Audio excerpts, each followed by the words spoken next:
வந்துட்டோம் பேய் வீட்டுக்கு. பொண்ணு வாய்ஸ் மட்டும்தான் குறைச்சல். இங்க இந்த ரிமோட் கண்ட்ரோலை வைச்சு எங்களை ஆட்டி படைக்கிறது போதும். உனக்கு கொஞ்சமாவது அறிவிருக்கா? கண்கட்டை அவிழ்த்து பார்த்தால்தான் எனக்கு எதிரிலிருப்பது தெரியும். சரி, அவிழ்த்திட்டேன். நான் அழகா இருக்கேனா?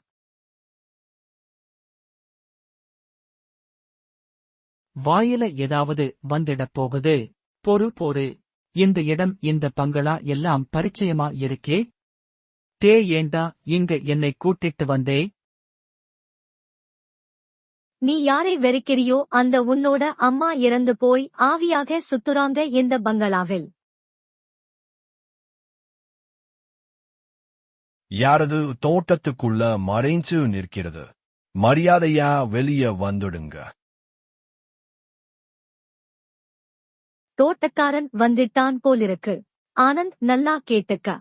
நீயும் மாயாவும் என்கிட்டே இருந்து விடுபட வேணுமென்னா நீ இந்த பங்களாவுக்குள் இருக்கும் செல்விக்கிட்ட நான் ஏற்கனவே சொல்லி தந்த மாதிரி பேசி அவ தானாகவே கழட்டி வைக்கப் போற அவ செயினை எடுத்து வரணும். கிளம்பு, யாரும் பார்க்கிறதுக்கு முன்ன.